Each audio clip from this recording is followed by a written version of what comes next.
Бүгүн 6 декабрда Ош облусундагы Өзгөн айлама жолунун ачылышы болуп өттү. Аземге Кыргыз Республикасынын президенти Садыр Жапаров баш болгон бийлик өкүлдөрү, жогорку кеңештин депутаттары жана жергиликтүүлөр катышты. Анда өлкө башчысы Садыр Жапаров сөз сүйлөдү.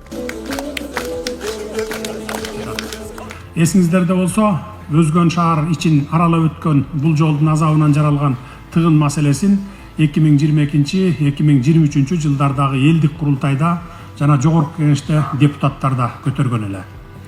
Мына ушундан улам 2023 жылдын соңунда Өзгөн шаарынын жана өлкөбүздүн башка аймактарындагы айланып өтө турган автожолдорду салуу жана тейлөө боюнча мамлекеттик жеке өнөктөштүк долбоорун ишке ашыруу жөнүндө жарлыгын чыгарганмын.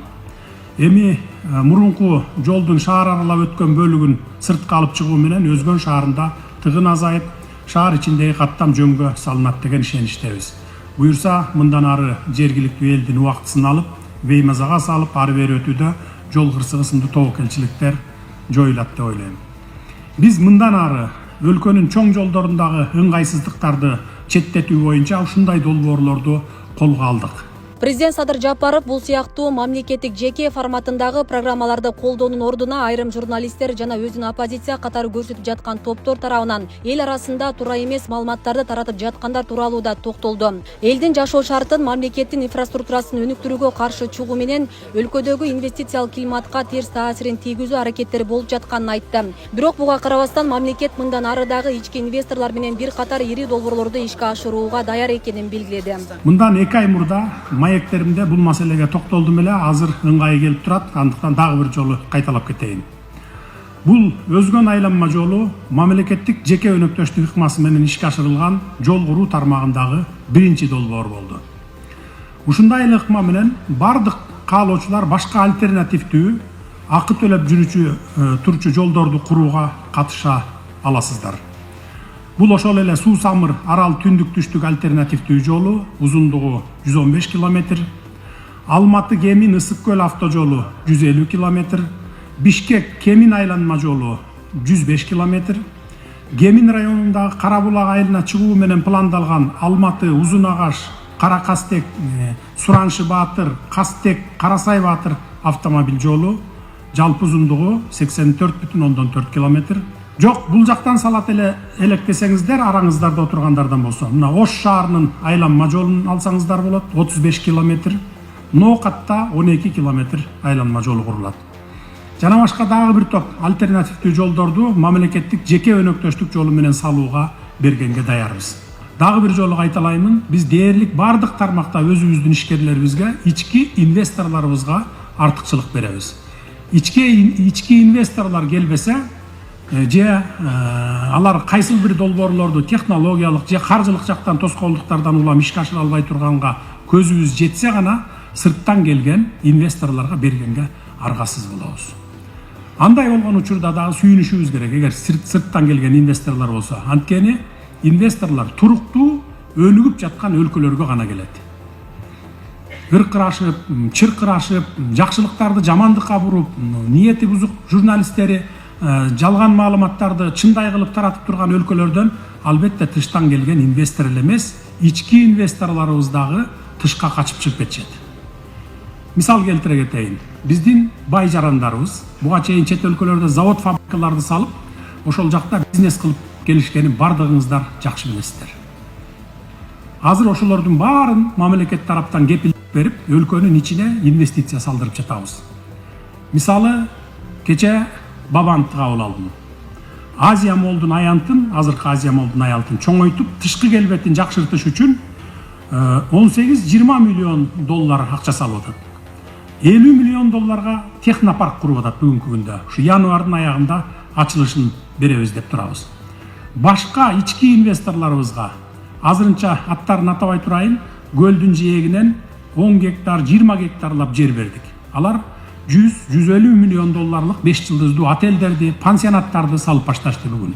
2 жылдын ичинде Кудай буйрса аларды да ишке киргизип калабыз деген болжолубуз бар. Бул суммалар биздин өлкө үчүн чоң суммадагы ички инвестициялар десек болот. Кирешелерин адалдоого мыйзамда кабыл алып бердик. Баягы 30 жылдан бери байыган чиновниктерибизге дейбизби, бизнесмендерибизге дейбизби, алар ошол адалдап алып, эми мына коркпой, үркпөй биздин өзүбүздүн өлкөгө сала башташты. Эсиңиздерде болсун, бул мыйзам ушул жылдын 31-декабрына чейин иштейт, андан кийин күчүн жоготот. Байкадыңыздарбы, акыркы 3 жылдан бери өлкөбүздө бир дагы митинг болгон жок. Стабилдүүлүк орноду, экономикабыз көтөрүлдү, ички дүң продукциябыз өстү. Ошол үчүн тыштан келген инвесторлор азыр кезекке келип тура баштады мына. Мурда биз инвесторлорду тандачу элек, чакырып ушундай кылчу элек, келгилечи депчи. То есть бизди инвесторлор тандачу элек, барсамбы, барбасамбы деп. Азыр биз инвесторлорду тандап атабыз. Кимисин тандасак, мунубу же мунубу. Бул арзан куруп берип атабы, сапаты жакшыбы же мунукубу деп туруп, мына биз тандап атабыз азыр мына. Ошого Кудайга тобо дешибиз керек. 2021 жылдан бери өлкөбүзгө жалпы суммасы түз жана кыйыр түрдө 5 миллиард доллардан ашык тыштан инвестиция кирди. Ошондуктан, урматтуу эл журт, биз каралоочуларга көңүл бурбай, баш көтөрбөй иштей берип, адал ишибиз менен аларды жеңебиз. Жыйынтыгына тарых жана эл өзү баасын берсин. Өлкө башчынын бул саясатын жергиликтүү тургундар колдоого алышарын айтып, эч кандай тоскоолдуктарга карабастан калктын көйгөйлөрүн чечүүнүн бардык жолдорун колдонуу зарыл деген пикирде турушат. Президенттин бул билдирүүсүн улай эми өлкөдөгү акчалуулар сыртка акча чыгарып, бөтөн жерде бизнес кылуунун ордуна кыргыз элинин жашоосун жакшыртууга, ички долбоорлорго кирип акча салууга өтүшү керектигин белгилешет. Жана президент айтып кетти го, канчалаган байлар өздөрүнүн байлыктарын Кыргызстанга эмес, башка жака завод, фабрикага жумшап, Бабанов, Сабанов окшогондорду айтып атпайбы? Салымбеков дегендер бар. Бизде Кыргызстанда түзүк эле байлар. Алланын өзү түз болсун, эми байлыгына биз суктанбайбыз. Бирок ошо байлар Кыргызстан үчүн дагы кичине кызмат кылып коюш керек да. Мындай жакшынакай жолдорду салганга мүмкүнчүлүктөрү бар алардын деле. Баягы мен билгенден Салымбеков дегенин канча жыл депутат болду. Элдин алдына кыргыз эли үчүн кызмат кылам деп канча элдин менебисин алып, довериясын алып депутат болуп жүрдү. Эми ошону элдин эмесине карап, ошол канчалаган жолдор дагы салыныш керек. Ошого коюш керек да. Баягы өзүнүн болгон мүлкүн Кыргызстан үчүн иштесе, биринчиден ал кыргыз элинен ыраазычылык алат. Экинчиден, ошол жол салган өзү чоң согуп иштеп коет. Чоң согуп иши дагы жакшы жүрөт ошолордун. Анан башка жака барып, башка элдин бай айтпай, ушул жерге келип, мен айтат элем, ушул кошогон байларга, ошо Кыргызстанга гүлдөп өсүшүнө ошолор салым кошуш керек, сөзсүз түрдө. Кыргыздын жакшы сөзү бар, ит жүрө берет, кермен жүрө берет дейт. Алар баягы ичи күйгөндөр, баягы кашыктан куру калып, жей турган акчасынан айрылып, кызматынан айрылып, ичи күйүп жүргөндөр көп. Жакшы эле, аны эл түшүнөт. Билебиз биз алардын ким экенин. Ошон үчүн Кудай буйруса, мына биз өлкөн мамлекетке кетип атабыз. Мен ойлоп атам, ушундай темпте кете турган болсок, 5-10 жылдан кийин Кыргызстан чоң, жакшы, бай, сабаттуу, жакшы өнүккөн мамлекет болуп калат деп ойлойм да. Анан эми мына бүгүн президент айтты, ушул биз ушу Кыргызстандын чегинде мамлекеттик жеке менчик менен мындар кошулуп иштеген проектлерди мүмкүнчүлүк берип атабыз деген ошондой сөздү айтты. Мен ойлойм, ушул мамлекет ошондой шарт түзүп берсе, биздин ушу райондун тегерегинде, борборлордун тегерегинде, шаарлардын тегерегиндеги жанагы айлама жолдордун көбү мен ойлойм чечилет. Түшүнгөн бар, түшүнбөгөн бар айта берет да. Баягы жакында эле бирөөнү угуп калдым. Булар жанагы мамлекеттик жеке менчиктин мындай ортосундагы байланыш деген ошолду түшүнүгү жок экен кээ бирлерде. Айта берет, анан эми өзүңөр билесиңер, караван жүрө берет дейт, ит жүрө берет, караван жүрө берет дегенде, эгер алардын баарын угуп ошого бир реакция кыла берсең, өзүң дагы биринчиден кыйналасың, проблема кыласың. Ошон үчүн мен ойлойм, мындай смело ушундай проектлерди аракет кылып иштеп, биздин өзүбүздүн ички инвесторлорду тартып, ушу жолдордун мүмкүнчүлүктөрүн көбөйтө бергенге мен толук кошуламын. Бул жол Кыргызстанда курулган эң алгачкы акылуу жол болуп саналат. Анткени жолду жеке инвесторлор өз каражаттарына курган жана мамлекеттен жол үчүн тийиштүү жер тилкеси берилип, каражат коротулган эмес. Өзгөн айлама жолу Нурлан Сулайманов жана Таймураз Ташиевдин өз жеке фирмаларынын каражатынан курулду. Бирок жолдун курулуш иштери дээрлик бүткөн учурда айрым блогерлер тарабынан Таймураз Ташиевдин бул долбоорго өз каражатын салганы сынга алынып, бул аракетке кара түс берүүгө жана элге бурмаланган маалымат берүү менен Ташиевтерди каралоого багытталган аракеттер уюштурулганы белгилүү. Анын негиздөөчүлөрүн карасак, Нурлан Сулайманов жана Таймураз Ташиев. Коомчулукта Таймураз Ташиевдин бул долбоорго катышканын туура эмес кабыл алдыруу жана каралуу кампаниясы белгилүү топтор тарабынан жүргүзүлө баштагандан Камчыбек Ташиев эл арасында жалган жала жана куруу дооматтардан алыс болуу үчүн улуу Таймураз Ташиевди бул жол долбоорунан тезинен чыгууну талап кылганы белгилүү болду. Жана Таймураз Ташиев дароо чечим кабыл алып, өзгөн айлама жолуна салган каражатын кайра чыгарып, долбоордон толугу менен баш тартканын билдирди. Өзгөн айлама жолун боюнча сиздин атыңыз аралаштырып, негизи бул проектке кантип аралашып калдыңыз эле, анан ушул боюнча айтсаңыздар. Бұл проектке біз долбоорго Нурлан Чолпонбаевич мени сунуштаган мага. Ошо өзгөндө болсо тыгын болуп атат, альтернативный жол проект дегенден биз ушул долбоордо катышып калдык. Бул жака кеткен каражатты каяктан алдыңыз? Бул жака кеткен каражатты 20 жыл мурун курулган заводубуз бар эле. Ошо заводду сатып, жана болсо кредит алып туруп экөөнүн баарын кошуп бул жолго сатпадык. Негизи эле айтсаңыз, бул жол өзү канча жылда өзүн акташы мүмкүн эле? Бул жол өтө татаал жолдордун бириси. Бул жол 15 жылдан 20 жылдын ичинде өзүн акташ керек эле. Азыр долбоордо сиз барсызбы?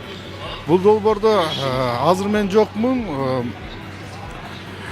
Бул долбоорду кача бир айга жетпей Темиров Лайф деген бир блогер болсо видео чыгарган экен эле. Ошо видеодон атам көрүп, анан атам өзүнүн сунушун айтып, балам силер жакшылык кылып атсаңар, ошо жакшылыкты көрө албай сенин жаман мамлекеттен акча урдуп атасың дегенде мааниде көрсөтүп атканына байланыштуу бул долбоордон чык деди. Долбоордон мен бүгүн чыгып кеттим. Жана үй бүлөбүздүн бизде эч кандай катышы жок. Биз бул долбоордон 100% чыгып кеттик. Негизи эле бул жака долбоорго катышып атканда кандай максаттар менен кошулдуңуз эле негизи? Максаттар болсо ушу элдерге жардам берейик деп, долбоор болсо өтө кыйын, татаал болгонуна байланыштуу бул долбоорду өзүбүз алып барайык дегенбиз. Мен баягы эле айтып берип атканда 15 жылдан 20 жылга чейин убакыт кармап калат экен. Бул бизнесмендер келип алып 15 жыл, 20 жыл акчаны сарптабайт бул жолго. Бул өтө долгий проект болуп калат, орусча айтканда. Ошондуктан билбейм мен бул жагын кандай кылыш керек. Мен бир топ ошо бизнесмендерге кайрылдым. Мына ушу Өзгөн шаарга абдан чоң проблемага айланды. Ушул жолдон баштабайлыбы, себеби долбоору даяр болуп калган Минтранс аркылуу ушул жолду бир баштабайлыбы деп мен кайрылдым. Кайрылсам эми көбү ошо кайрыдан эле келип баягы канча жылда кайтарып алсак болот, кайтарымы качан болот деген маселе туруп атты да. Ошолордун катарында мен өзүм миним жакшы тааныймын Таймуразга да кайрылдым. Таймураз эми ушу бир патриоттук кылып ушу элдин бир көйгөйүн чечип койбойлубу? Ушу Өзгөн шаарынан айланып өтүш бир бүт эле бардык үчүн. Жалпы эле республикадан мына Баткенден келгени, Оштон келген, Жалал Абадтан өткөнү, Бишкектен келгени келип тыгылып 1 сааттап, 2 сааттап турат. Ушуну бир чечип койбойлубу? Ушул элдин көйгөйүн чечиш, жолду салыш бир соо иш деп аябай уговаривать эттим да. Анан ал айтты макуландага деп макул болду. Ошону менен аягында келип мына 99% бүткөндө айтып калды, ушу мен атам болбой атат. Саясатта сага туура келбей деген. Ушул жерде ушул сен балам аралашпай эле койчу ушул долбоорго. Ушул керек болсо ошо өткөрүлө берчи деген маселени айтып атат деп мага кайрылды. Анан мен ошол эле мезгилде мына Демир банкка, Евразийский банкка кайрылдым. Андан сырткары бир топ инвесторлорго кайрылдым. Алар эми көрүшүп жол даяр болуп турган жолго акчаны берет экен да. Ошону менен алар акчаны көрүп туруп беришти. Эми мен аябай ушунчалык чоң салым кошуп соо иш жасады эле эл үчүн. Мен ойлоймун ал сыймык болду. bir elдің көйгөйлүү проблемасын чечкениге иниме Таймураска. Бирок чыгып кеткени мен үчүн, конечно, ушундай чоң проект эле чыгып кетти. Эми азыр ал жигит толугу менен башкаларга сатып жиберди, берип жиберди өзүнүн долясыны. Демек Таймураз Ташиевдин дегеле Ташиевтердин үй бүлөсүнүн эми өзгөн айлама жолунун бизнес долбооруна такыр тиешеси жок. Өзүн 20-30 жылда актай турган мындай долбоорлорго бизнесмендерди кызыктырып тартуунун ордуна эл менен кайраштырып жаман көрсөтүүгө далалат кылынып жатканы биринчи кыргыз элинин өзүнө терс таасирин тийгизерин айткандар четтен чыгат. Кыргызстан эгемендүүлүк алгандан баштап президенттердин уулдары же жакындары эч кандай бизнес менен алектенбей туруп, тескерисинче элдин акчасын уурдап тонуп алып, бизнестерин чет мамлекеттерде жүргүзүп, гүлдөтүп, акчасын сыртка ташып келгени белгилүү. Алардан айырмаланып, учурда Садыр Жапаров менен Камчыбек Ташиевдин балдары сырттан инвестор таап келип, же өздөрүнүн бизнестеги мүмкүнчүлүктөрүн Кыргызстанга салууга аракет кылып жатканы колдоого алынышы керек эле дешет талдоочулар. Эми бул ситуация боюнча эл дагы өткөн күнгө бир мындай аркасын бир карап алыш керек да. Кимдер менен жашап келдик, эмнелер кылынды. Олар мына эми Акаевден баштасак деле, бул бизнестеринин бардыгын ушу балдары өзү баш болуп башка мамлекетке чыгарып кетти го. Оякта жыргап жатышат го. Андан кийин Баки мына Максиме Лондонду жыргатып налогду ошолорго берип атат. Бабанып Россияга заводдорду куруп алып, Россияны байытып атат. Өзүбүзгө эмне кылбайт. Атамбаев деген Турцияда бардыгы сыртка чыгарып кеткен. Ошону эл билиш керек да, ошол маалда кандай иштер аткарылды. Ошо президенттер элге канчалык жакшылык кылды, каерде оңдоду, эмне кылды, ошолорго анализ жүргүзүштү. Эл турат мындай ой жүгүртүү үчүн жакшы эме кылыш керек да. Анан эми мына азыркы бийликтин кылганына баа бере албаса, өткөн күнү карап туруп буга баа бере албаган эл мен түшүнбөдүм. Кылып атпайбы, баарын кылып атат. Мына эми Таймураз өзүнүн бизнесин табакалга салып, элим үчүн калсын ушул жерге деп жол салып атат. Мына жолду бүтүп атат. Анан ушу бирөө темирип, анан али хиренип, хуренип дегендердин тили менен олар эми жамандашка, олордун Кыргызстанга кызыга турган мамлекетте жүрүшөт олар. Олар түрткү менен сүйлөшү мүмкүн. Эми эл туура түшүнүш керек да. Кылсын өзүнүн элине.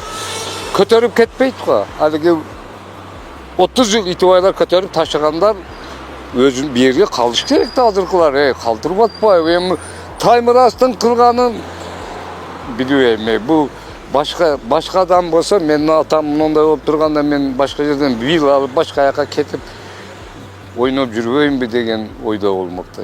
Мен таң калам, бул ушу өзүбүздүн Кыргызстанга налогу дагы түшсүн пулу, жолду колдонсун деп 20 жыл 30 жылда бул актай турган нерсени никакой бизнесмен кылбайт. Ашып барса 5 жыл 4 жылда актай турган болсо кылат. А бул кылып атпайбы, элинде калсын, колдонсун деп. Болбойт бул. Эми мен элге айтарым, эми мындай көрө билген, жүрөгүнөн сезген эл болсок, биз өзүбүздүн бизнесмендерди колдоп алсак, сыртка чыкпай ушул жерге өзүбүзгө вложение кылгандарды биз колдоп алсак, анан качырып алсак болбой калат да. Анан кылам дегенем кой, пулум жата берсин деп кылбай коюшу да мүмкүн. Кылсаң деле минте берет турбайбы деген сөз. Эл ошолорго добро берип, ошолорго кайтып поддержка, дух берип турса, анан өнүгөбүз да. Алиги качып кеткен сволочтардын муренип деген жүрөт Америкада. Анан муну Темиров дегендери, ошолардын тили менен ошолар чыгып алып сүйлөсө эле, ана чында мурун Бакиев жеген, Акаев жеди, Атамбаев жеген, олар дүйнөсүн алып чыгып кеткен. Бу жерде элге эчтеке берген эмес, баарын чыпырып алып чыгып кеткен элдикин. А бул ушул жерде калтырып атпайбы? Ушуну мындай анализдеш керек дейт дагы. Өзгөн айлама жолунун узундугу 14 чакырымга жакын жана бул жол Бишкек-Ош жолунун Өзгөн районунун Ана Кызыл аймагындагы бөлүгүнөн башталып, Өзгөн районунун Кароол аймагынан кайрадан Бишкек-Ош жолуна кошулат. Жол 4 тилкелүү жол болуп, эл аралык стандарттарга жооп берет. Мында Кара Дарыя жана Жазы Дарыя көпүрөлөрү жайгашкан. Кара Дарыя көпүрөсүнүн узундугу 200 метр, турасы 24 метр болуп, унаалар үчүн 4 тилкелүү кыймыл камсыздалды. Ал эми Жазы Дарыясындагы өтмөктүн узундугу 96 метрди түзөт. Жолдун уникалдуулугунун бири жол бою бир дагы светофор жок жана кесилиш жол жок. Кыргызстандын транспорттук инфраструктурасына жана жалпы экономикасына салым кошомун деген ички инвесторлор үчүн учурда өзгөн айланма жолунан алда канча ири долбоорлор бар. Калуучулар бул долбоорлорду ишке ашырса болот жана мамлекет тарабынан тийиштүү колдоолор толугу менен көрсөтүлөт. Мисалы, Ош шаарынын түштүк айланма жолу. Бул жолдун жалпы узундугу 30 чакырымга жакын. Анда 2 көпүрө да курулушу керек. Бул жолду куруу үчүн мамлекет тарабынан керектүү жер тилкелери берилет. Айланма жол Бишкек-Ош жолуна 659-чакырымына жакын жердеги Кыргызчек айылынан башталып Ош Сарыташ Эркештам автожолун кесип өтөт. Андан ары Шаркы айыл өкмөтүн аралап өтүп, Калинин Озгор, Амир Темир аймактары аркылуу Ак Бура дарыясына көпүрө курулуп кесип өтүшү керек. Төлөйкөн аркылуу Кара Дөбө тоосунун чыгыш тарабы аркылуу Баткен-Исфана автожолуна кошулат. Айланма жолдун башында жана аягында тегерек кыймыл уюштурулат. Бул долбоордун максаты Ош шаарынын айланма жолунда кыймыл шарттарын жакшыртуу, жүктөрдүн жана жүргүнчүлөрдүн транзитин ыңгайлуу ылдам өткөрүүгө шарт түзүп, күйүүчү майды үнөмдөө жана шаардагы авто тыгындарды азайтуу болуп саналат. Чолпон Ата шаарына жакын Ысык көл районундагы калктуу конуштарды айланып өтүүчү автожолу. Долбоордун максаты Ысык көл районунун Чолпон Ата шаарына жакын калктуу конуштарында жол кыймыл шарттарын жакшыртуу. Тактап айтканда, Өрнөк айылынан Бостери айылына чейинки аралыкта айланып өтүүчү жаңы автожол курууну карайт. Жолдун жалпы узундугу 30 чакырымды түзөт. Жайкы эс алуу мезгилинде учурдагы автожолдо кыймылдын интенсивдүүлүгү кескин жогорулап, тыгындар жана транспорт кыймылынын кыйындашы белгилүү. Бул жол кыймылынын коопсуздугуна коркунуч жараткандыктан жаңы айланып өтүүчү жолду долбоорлоо жана куруу зарылчылыгы бар. Учурда долбоорду ишке ашыруу үчүн каржылык булактарды жана инвесторлорду издөө иштери жүрүп жатат. Демек кызыктар тараптар бул жолду курууга катышса болот. Токтогул суу сактагычынын үстүнөн автомобиль көпүрөсүн куруу долбоору. Долбоордун максаты Бишкек-Ош автожолундагы аралыкты 80 чакырымга кыскартуу, аймакты жана автожолду көрктөндүрүү менен жергиликтүү калктын чакан бизнесин өнүктүрүүгө, туризмди өнүктүрүүгө мүмкүнчүлүгүн түзүү. Долбоор Токтогул суу сактагычынын үстүнөн ванттык көпүрө жана ага баруучу жолдорду курууну карайт. Көпүрөнүн жалпы узундугу 5900 метрди түзөт. Көпүрөгө баруучу жолдордун жалпы узундугу 5100 метрден ашат жана алар эстакада түрүндө курулат. Жолдун турасы 20 метр болуп, анда 4 тилке эки тарапка экиден болуп жайгашат. Алдын ала эсептөөлөргө ылайык бул долбоордун баасы 500 миллион АКШ долларынан жогору турат. Инвестиция саламын деген тараптар үчүн мамлекет тарабынан зарыл шарттар түзүлөт. Учурда бул сыяктуу дагы бир топ акылуу жол куруу долбоорлору бар жана мамлекет инвесторлорду тартуу менен убара тартып турган чагы. Бирок мындай жол куруу бизнес долбоорлору өзүн узак мөөнөттө актагандыктан жана ири сумманы талап кылгандыктан инвесторлорду табуу кыйынга туруп жатканы жашыруун эмес. Андыктан Кыргыз Республикасынын бийлиги жалпы кыргызстандык инвесторлорду акчаларын башка өлкөлөргө бизнеске салбастан өзүбүздүн өлкөдөгү долбоорлорго салууга чакырат. Бул биринчи кезекте өлкөнүн инфраструктурасын жана элдин жашоо шартын жакшыртууга негиз болоорун унутпоону эскертип келет. Асель Сыдыкова, Замирбек Тойчубаев, Регион телеканалы.